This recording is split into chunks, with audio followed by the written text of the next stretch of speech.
Advertencia. Este podcast no está hecho para entretener.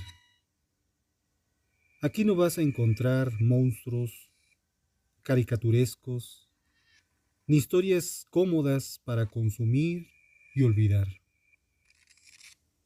Lo que vas a escuchar incomoda, porque no habla del crimen como espectáculo, sino del mal como parte del sistema. A partir de ahora, un asesino entre nosotros deja de contar historias del pasado y empieza a interpretar conductas del presente. Aquí no analizaremos solo a quienes matan, sino a quienes funcionan mientras otros se rompen. Si buscas morbo, este no es el lugar. Pero si estás dispuesto a mirar sin anestesia, a cuestionar lo que parece normal y a entender por qué el peligro rara vez parece peligro, entonces quédate, porque después de este episodio ya no vas a mirar a las personas de la misma manera.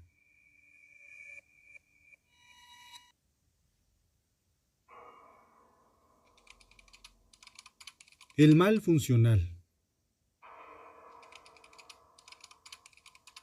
El asesino no es el monstruo. Criminología del presente, el mal que aprendimos a tolerar. Antes de empezar, dejo claro desde dónde hablo. Durante décadas, el True Crime nos enseñó a mirar al asesino como una anomalía. El monstruo, el enfermo, el otro. Esa narrativa funcionó hasta que dejó de explicar la realidad. Hoy sabemos, y la criminología lo respalda, que muchos agresores no parecen peligrosos. Muchos rasgos psicopáticos son funcionales. Muchos crímenes no ocurren por impulso, sino por permiso, omisión y normalización. Este episodio nace de esa certeza incómoda. El mayor error contemporáneo no es ver al asesino, es creer que solo existe cuando mata.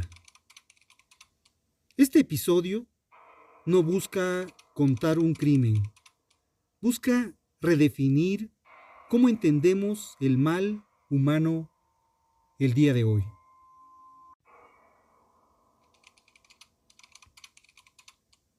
El error que nos contaron. Yo crecí como muchos creyendo que el asesino era fácil de reconocer. Nos lo enseñaron así. Nos dijeron que el mal tenía rostro de monstruo, mirada vacía, gestos torcidos, una violencia que se notaba desde lejos. Y durante años, el True Crime reforzó esa idea. Si sabes cómo luce el monstruo, estás a salvo. Pero esa fue la primera mentira.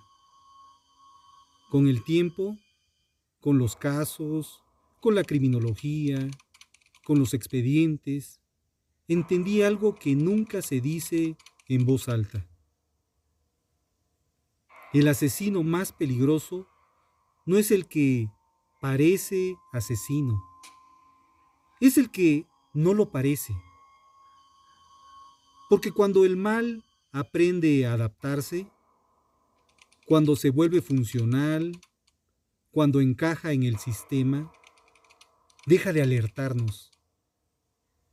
Y ahí empieza el verdadero problema. Durante décadas nos enfocamos en qué hicieron.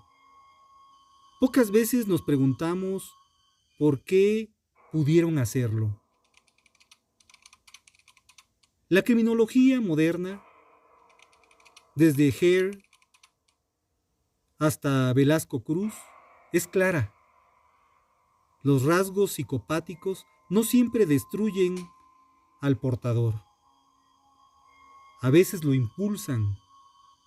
Encanto, frialdad emocional, ausencia de culpa, capacidad de decisión sin empatía. Rasgos que, fuera del crimen, el sistema premia. Entonces, déjame decirlo sin rodeos. No todos los asesinos están presos. Algunos están integrados. Y en este podcast, a partir de hoy, no vas a perseguir a monstruos de caricatura. Va a mirar al mal que funciona, al que se adapta, al que no hace ruido, al que aprendimos a tolerar.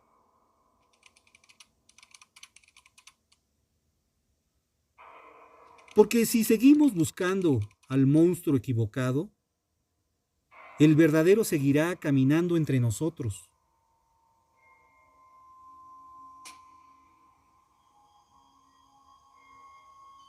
Porque el true crime ya no es suficiente.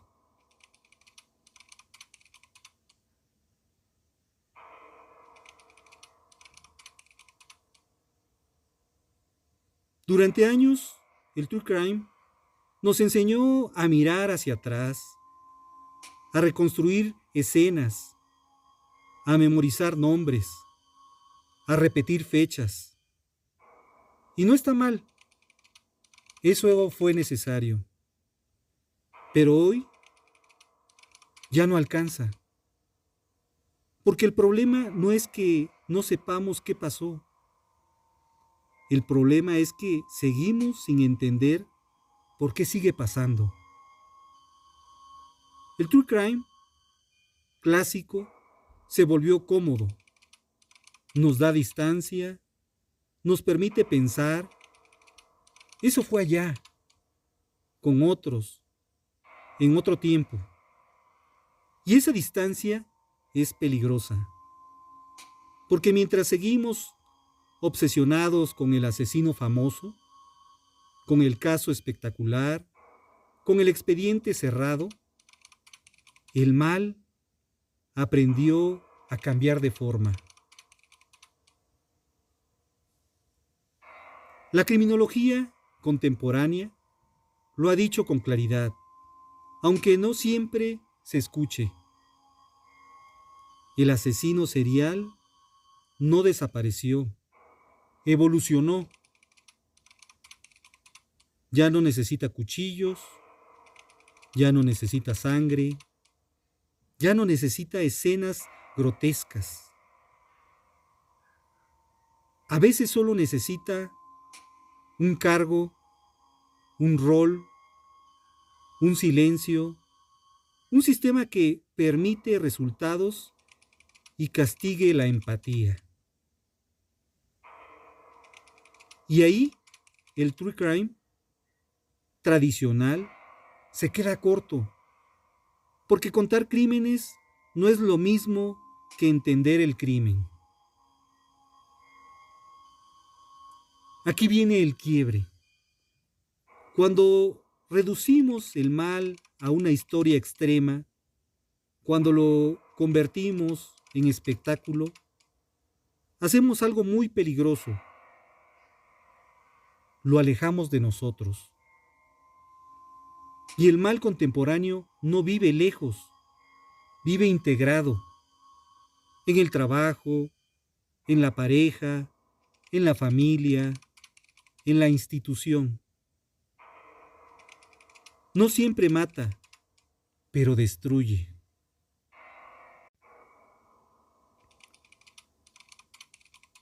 Los libros de criminología lo repiten desde distintos ángulos. Harry lo advirtió. La psicopatía no siempre es criminal. A veces es socialmente funcional. Dutton fue más lejos. Ciertos rasgos obscuros son adaptativos en contextos de poder. Velasco Cruz lo sistematizó. No todo agresor es desorganizado. Muchos aprenden, se ajustan, mejoran. Entonces dime tú, ¿de qué sirve repetir una y otra vez cómo alguien mató hace 30 años? Si no estamos aprendiendo a reconocer al que hoy no necesita matar para dañar. Por eso, en este episodio existe, porque ya no quiero que escuches historias para sentir miedo por lo que pasó. Quiero que escuches análisis para entender lo que está pasando ahora. El True Crime nos enseñó a mirar el pasado. Y en Un asesino entre nosotros, a partir de hoy, va a enseñar a leer el presente.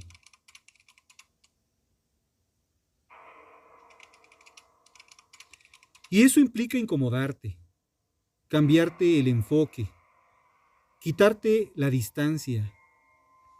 Porque el asesino que más debería preocuparte no es el que sale en documentales, es el que no parece asesino.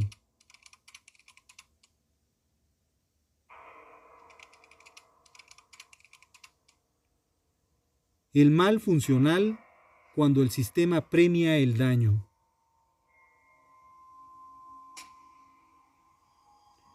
Hay una palabra que casi nunca aparece en el True Crime.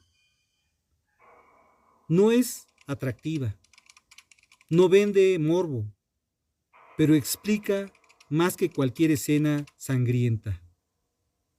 Funcional. El mal funcional no grita, no se desborda, no rompe el sistema, lo hace avanzar.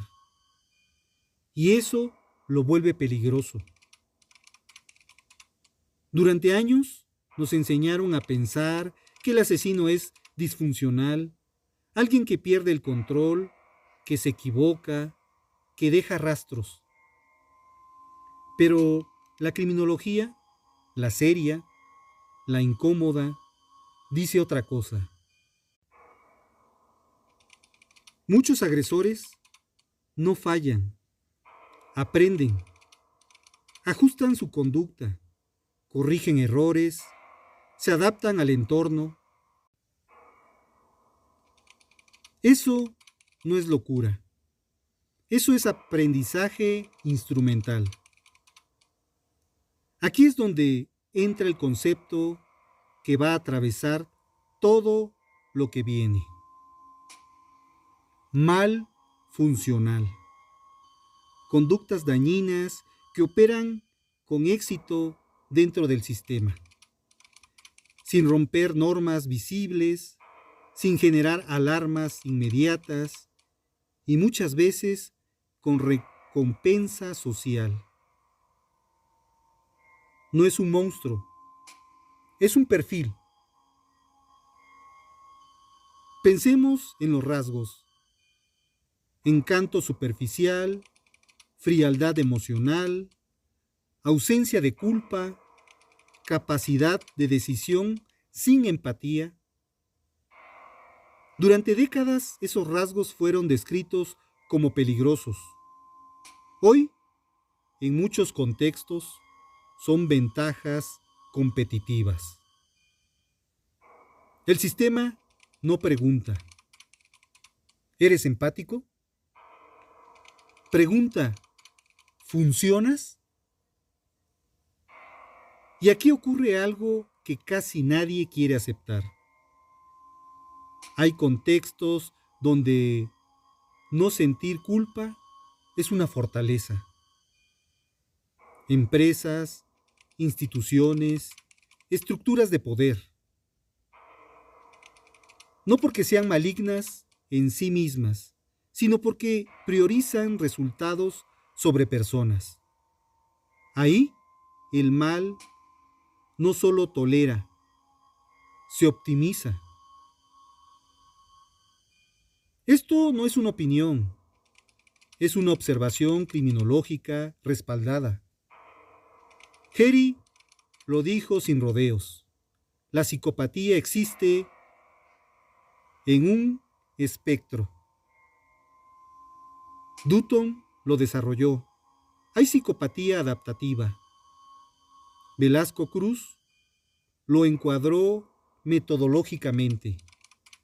No todo agresor es caótico. Muchos son organizados, estratégicos y funcionales. Entonces la pregunta cambia. Ya no es ¿por qué mató?, sino ¿por qué pudo dañar tanto tiempo sin ser detenido?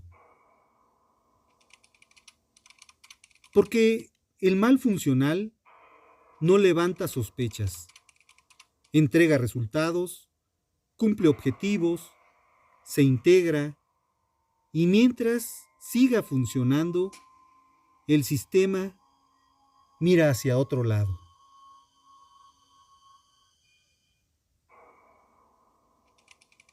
Aquí está el punto de quiebre de este episodio. El problema no es solo el individuo peligroso. El problema es el entorno que lo hace viable. Y eso nos obliga a cambiar completamente la pregunta criminológica. No, ¿quién es el asesino? Sino, ¿qué tipo de persona estamos premiando? Si el sistema recompensa la frialdad, no debería sorprendernos que el mal aprenda a vestir con eficiencia.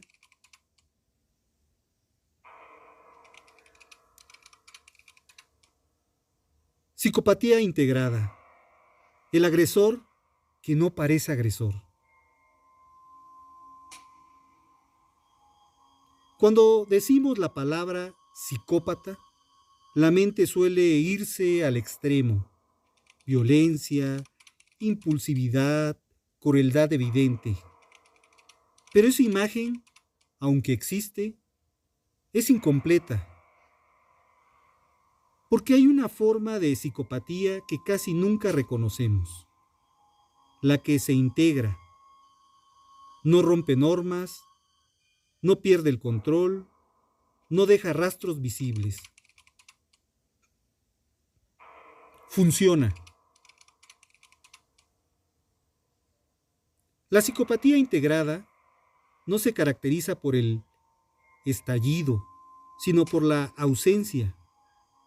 Ausencia de culpa, ausencia de empatía emocional, ausencia de conflicto interno.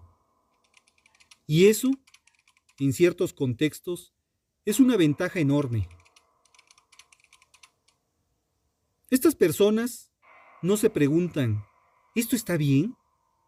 Se preguntan, ¿esto funciona? Y si esa diferencia es radical, porque donde otros dudan, ellos deciden. Donde otros se frenan, ellos avanzan. No sienten remordimiento, no cargan con culpa, no se detienen por empatía. Y el sistema muchas veces los premia por eso. Aquí es donde ocurre el error más común. Pensamos que el peligro viene del descontrol, pero muchas veces viene de la precisión.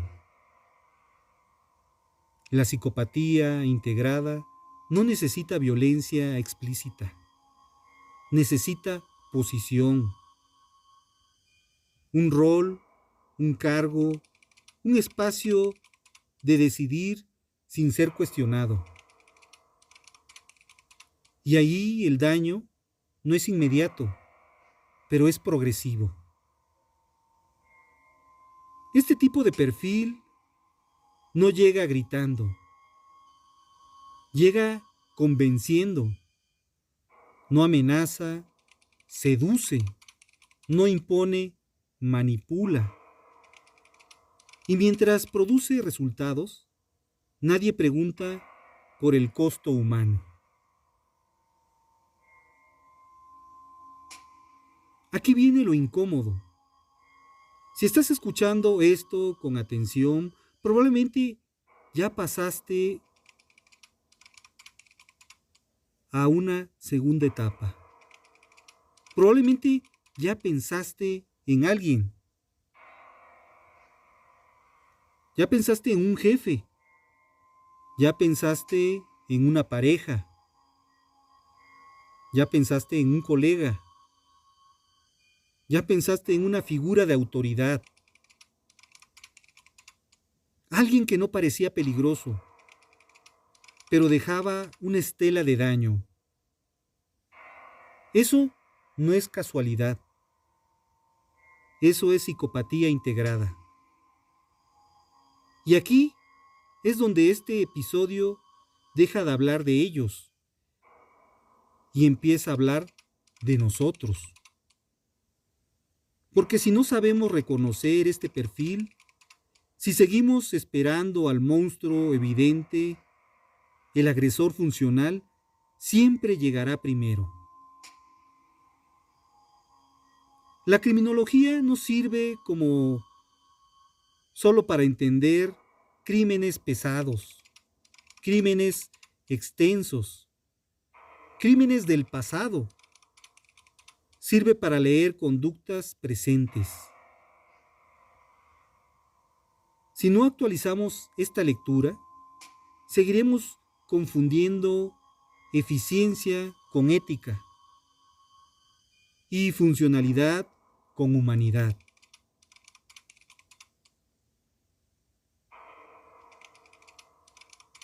Violencia sin sangre. El daño que aprendimos a normalizar.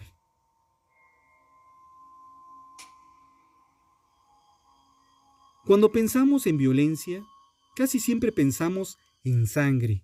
Es lo primero que se viene a la cabeza. En golpes, en gritos, en escenas explícitas.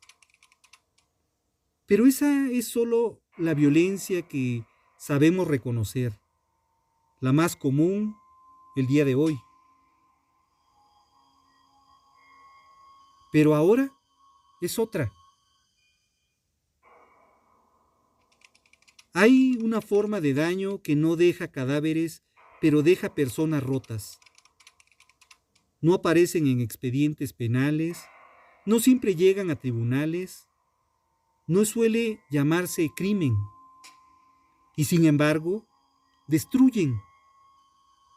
Y eso lo llamo, y no es un término cómodo de decir, violencia sin sangre. Es la violencia que se ejerce sin tocar. El gaslighting, control emocional, manipulación constante, humillación progresiva, omisión sistemática. No hay un golpe, hay una erosión.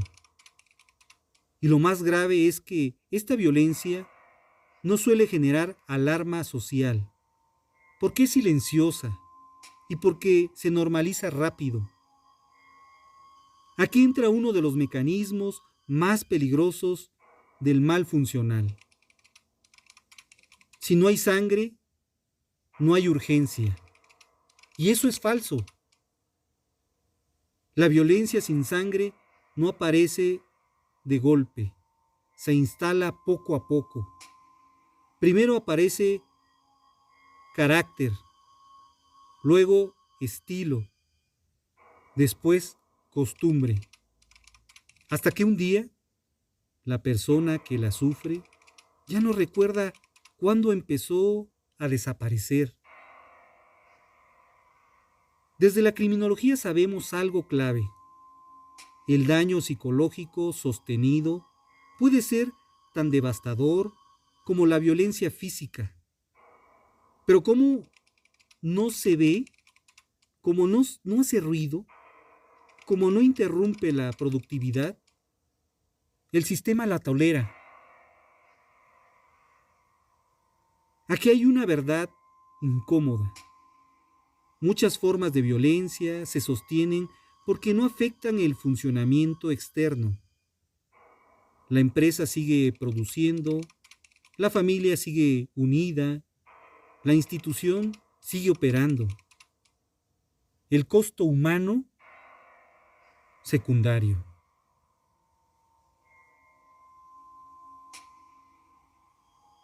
Y aquí es donde tú que me escuchas sueles pensar, ¿eso es crimen?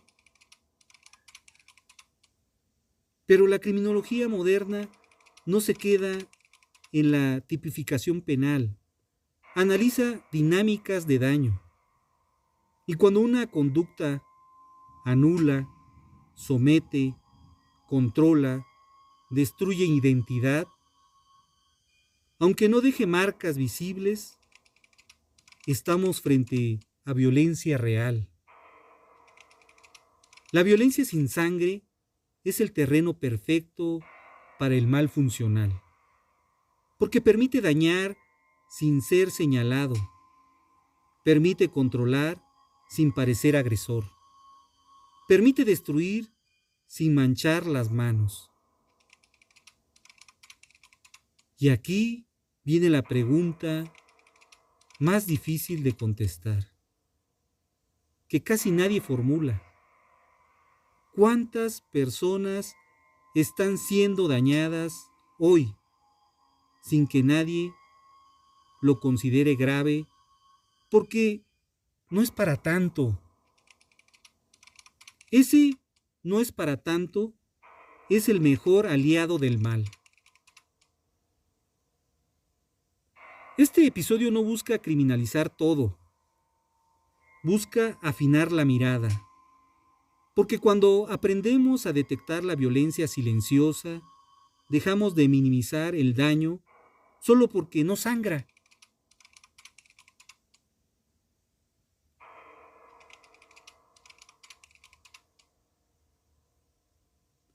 El sistema, el silencio y la omisión criminal. Hay una pregunta que casi nunca se hace en el True Crime. No es quién mató, es quién no hizo nada cuando todavía podía hacer algo. Porque entre el agresor y la víctima casi siempre hay un tercer actor, el sistema. Familias que callan, instituciones que minimizan, empresas que priorizan resultados, comunidades que miran hacia otro lado. No porque sean malvadas, sino porque funciona así. Y ahí entra un concepto que incomoda incluso a los juristas: la omisión criminal. No hacer nada cuando hacerlo era una obligación ética, funcional o de cuidado. La omisión no siempre es delito penal, pero casi siempre es una responsabilidad humana. Y en criminología lo sabemos bien. Muchos crímenes no ocurren por un acto aislado, sino por una cadena de silencios. El mal funcional necesita algo muy específico para prosperar. No aplausos, no complicidad abierta, solo indiferencia organizada. Cuando una conducta dañina se repite, se normaliza, se justifica y nadie lo detiene, el sistema se vuelve facilitador. No porque quiera dañar, sino porque prioriza la estabilidad. Y aquí es donde el relato tradicional se rompe, porque nos gusta pensar que el crimen es una ruptura del orden, pero muchas veces es un producto lógico. El agresor aprende rápido algo esencial. Mientras funcione, nadie preguntará demasiado. Y tiene razón.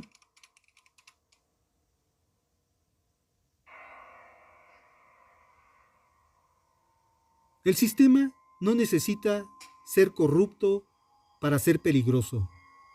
Solo necesita tolerar demasiado. Cuando la productividad vale más que el bienestar, cuando la imagen vale más que la verdad, cuando el silencio vale más que el conflicto, ahí el mal no solo sobrevive, se institucionaliza.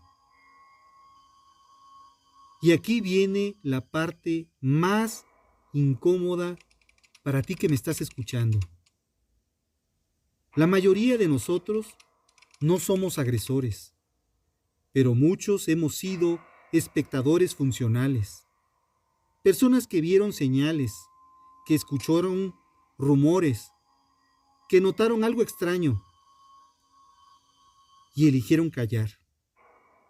Porque no era asunto tuyo. No te metas, no es tu problema. La criminología no solo estudia al que actúa, estudia el entorno que permite. Porque si sin el permiso social, muchos daños no llegarían tan lejos.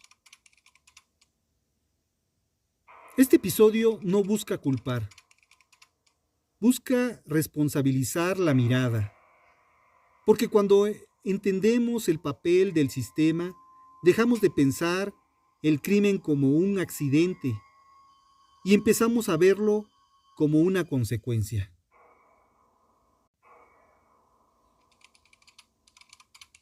El espejo, el oyente frente al mal cotidiano.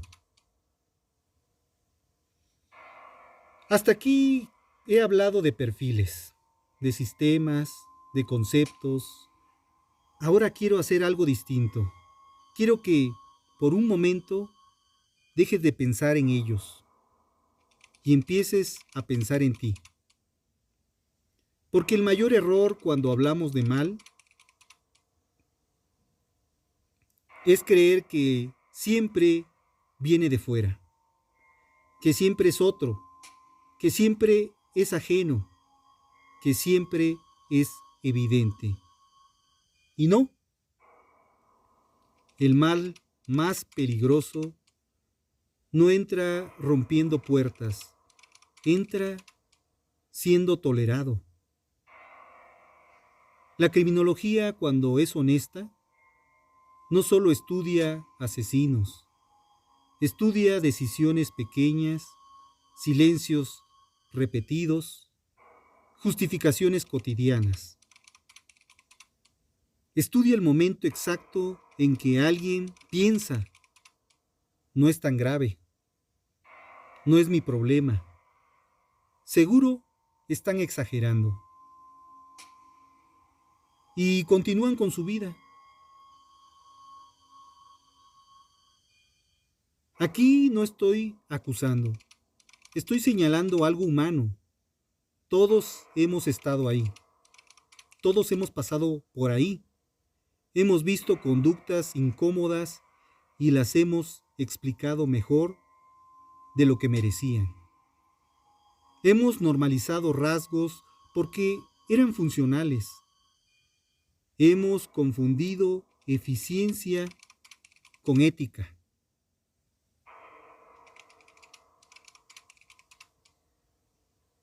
El mal no empieza con un crimen. Empieza cuando dejamos de comunicarnos, cuando el daño ajeno ya no nos mueve lo suficiente como para intervenir, cuando preferimos estabilidad antes que el conflicto. Aquí es donde este podcast define su verdadero propósito. No es que tengas miedo, es que veas. No es que sospeches de todos, es que aprendas a leer patrones. Porque cuando aprendes a mirar y ya no necesitas monstruos evidentes para entender dónde está el peligro, el espejo del cual te hablo no es para juzgarte, es para preguntarte algo muy simple y muy difícil a la vez. ¿Qué conductas estoy tolerando solo porque funcionan? La criminología no sirve si solo explica el pasado. Sirve cuando te obliga a revisar el presente.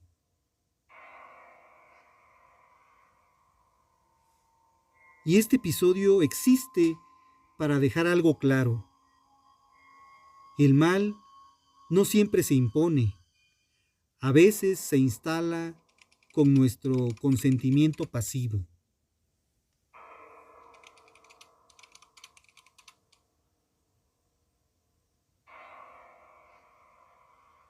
Lo que viene y por qué esto cambia todo. Si llegaste hasta aquí, ya aprendiste algo fundamental. Este no fue un episodio sobre asesinos. Fue un episodio sobre cómo aprendimos a mirar mal el mal. Durante años nos entrenaron para identificar al monstruo evidente. Mientras tanto, el verdadero peligro aprendió a adaptarse. Aprendió a funcionar, aprendió a integrarse, aprendió a no levantar sospechas. Y eso nos obliga a hacer algo incómodo, actualizar nuestra forma de mirar el mal. A partir de hoy, un asesino entre nosotros no va a seguir contando historias solo para impactar. Va a analizar rasgos, procesos, sistemas, permisos. Porque el crimen del presente no siempre tiene sangre, pero siempre tiene consecuencias. Este episodio es un quiebre, una advertencia elegante. Aquí dejo claro desde dónde hablo y hacia dónde voy. No voy a simplificar el mal, no voy a romantizarlo, no voy a tranquilizarte, voy a enseñarte a pensarlo. Lo que viene no es una temporada más, es una exploración profunda del mal funcional. Ese que no grita, no corre, no se esconde. El que trabaja, el que cuida, el que lidera, el que decide. El que parece normal hasta que el daño ya está hecho. Si decides quedarte, no es para consumir contenido, es para aprender a leer conductas que casi nadie se atreve a nombrar. Si decidiste irte, está bien. Este espacio no es cómodo, es necesario. Porque mientras otros sigan buscando monstruos en el pasado, yo voy a seguir señalando algo más inquietante. El mal más peligroso es el que ya aprendió a vivir entre nosotros. Esto fue un asesino entre nosotros. Criminología, psicología del mal, comportamiento humano. ¿Que quién soy? Yo soy Francisco Javier Rivero Sánchez. Nos escuchamos en el siguiente episodio, cuando empecemos a diseccionar el mal funcional. Si llegaste hasta aquí, Ya entendiste que este podcast no es para todos. No porque sea mejor, sino porque no es cómodo. A partir de hoy, un asesino entre nosotros deja de centrarse en historias del pasado y empieza a enseñar a leer el presente. Aquí no vas a encontrar alivio, vas a encontrar claridad. En el siguiente episodio vamos a ir un paso más allá. No hablaremos del asesino evidente, sino de algo mucho más inquietante. Cuando el daño se ejerce desde el cuidado. Cuando quien protege también puede destruir. En el próximo episodio se titula El asesino que cuidaba.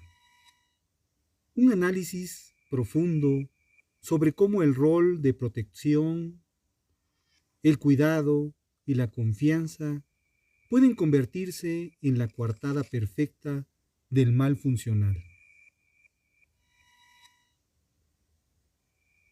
Si este episodio te hizo pensar distinto, si algo de lo que escuchaste te incomodó más de lo esperado, entonces este espacio es para ti. Te invito a suscribirte, no para consumir contenido, sino para entrenar la mirada.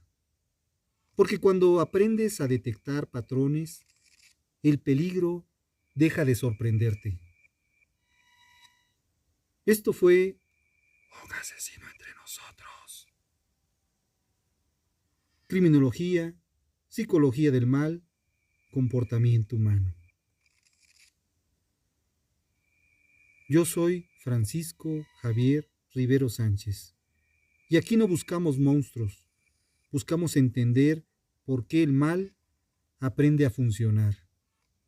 Nos escuchamos en el siguiente episodio.